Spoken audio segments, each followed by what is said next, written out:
right? No matter what other people say or expect of him, he's willing to put it out there. And if people like it, great. And if they don't like it and they think it's trash, they'll tell him it's trash and he'll get his feelings hurt, but he's not going to change what he writes for his next one. Yeah, and that's why he's so great. I mean, he actually reminds me of so like we know there's a ton of humor in his books, and it's just like there's something higher about like comedy that I can't, maybe we're too young, maybe it's just like we can't even grasp it in general, it's too vast, but I think there's just something about comedy. It's like if I remember learning about it in my one of my like Spanish classes in college, about there was this Spanish comedian in Francoist Spain. I don't remember his name, but he was like basically the leader of the free world in that country. This comedian, like, and they were trying to censor him, and then he would go, but like he couldn't because he was so big and everyone loved him. He would go up on stage and he would just say it like it is. And it's just like if he was a random dude with just like a fist, saying these things, he would have gotten killed by Franco. And because he has this comedic element to him, it's like that makes it okay.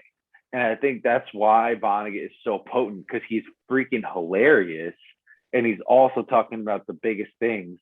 And like you see in comedians now, like the comedians are all talking about really important, really kind of big picture things.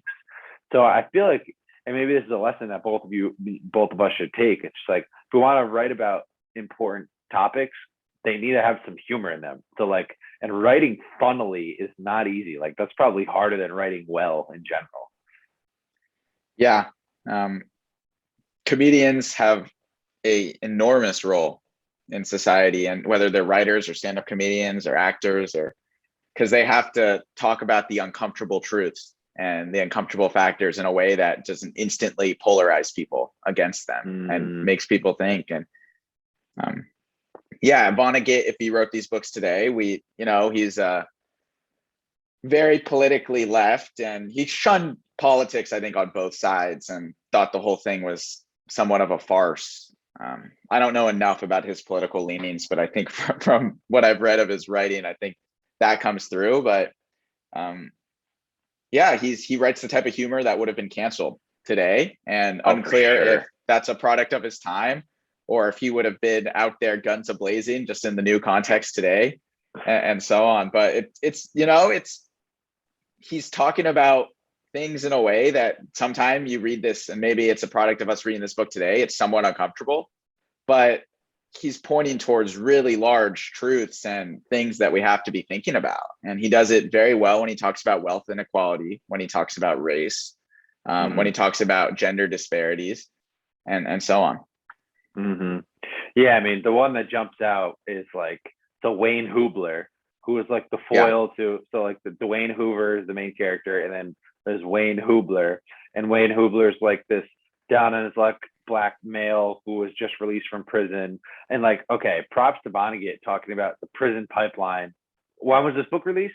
40 years ago? Like, or 70s. I don't know the exact 70s. date, but yeah. Like that's just ridiculous. Like props to him for being 40 years ahead of original copyright 1973. So crazy. And so like, and that's one of the things that just I found interesting and in general. So like he uses the N-word like constantly. And it's like, it's one of those things. It's one of those things where it's like he's doing it to show you how terrible it is. But a lot of people don't see that. People just see, oh, he's racist because he's using that word. And I think there's a lot to be said for that. I mean, right now, like honestly, it might have happened in the 70s too when it came out. You probably know better than I do.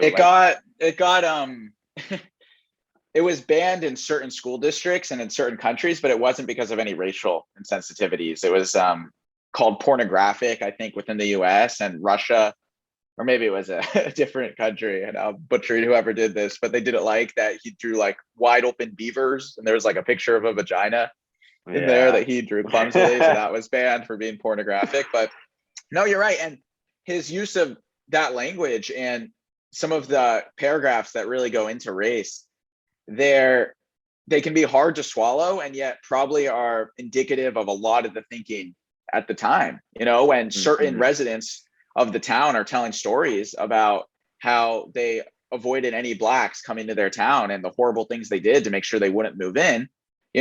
These are tales of just other humans treating other humans in a terrible, terrible way. And we can either talk about that honestly, or we can pretend like it never existed. And Vonnegut was always willing to do the former. Yeah. I mean, I think it's really important part of like literature and just storytelling. It's like showing it actually like it is, so that the lesson can be told, rather than just like scrubbing it out from the narrative altogether. Because when it's scrubbed out, you were like implicitly saying there should be no racism, but you're not explicitly saying it.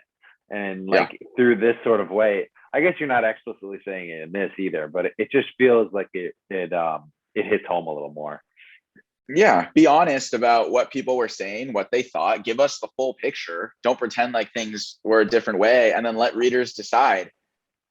People are smart. Give them the agency to figure out what makes sense to them, what doesn't, who's acting badly, who's acting well. Authors, just because they write a really bad character doesn't mean that they're a really bad character in the sense of morals, right? If you write an evil character, it doesn't mean the author's evil. And Vonnegut will write racist characters. He'll write transphobic characters. He'll write homophobic characters. And maybe he had some of those biases too. Let's not excuse, he was writing in a certain time in a certain era, but that doesn't mean we shouldn't be reading Kurt Vonnegut today because it touches these issues. I think that's the point. Should we give some kind of summary of the book? Before getting into it more, would that be useful? Take it away. I think it's because the book is so scattered in the sense of there's a lot of different themes, and yet it all is pulled together pretty cohesively by this narrative of free will. The plot is pretty straightforward. There's two main characters. There's Kilgore Trout, who's always been the alter ego of Kurt Vonnegut and shows up in many of his books. And he's Trout is a science fiction author who writes prolifically.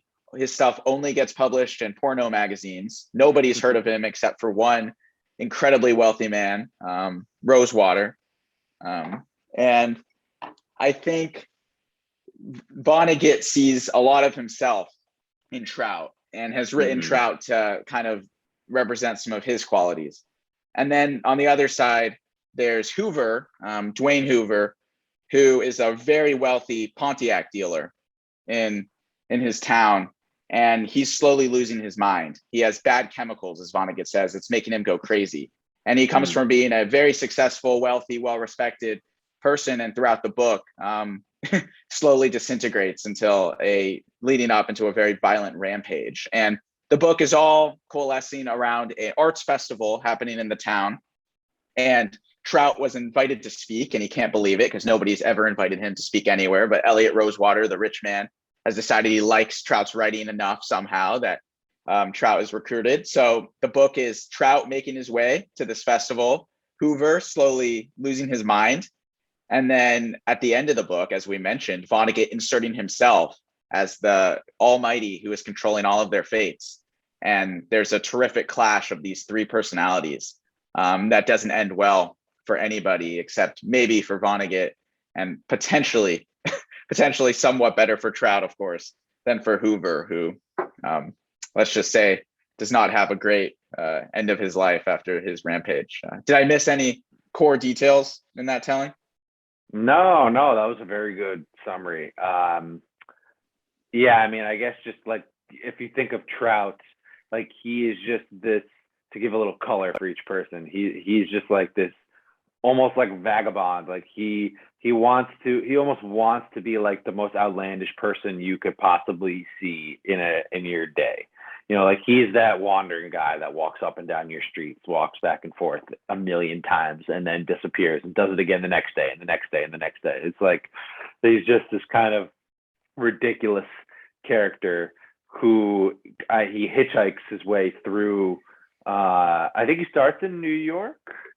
And then he ends up in New York.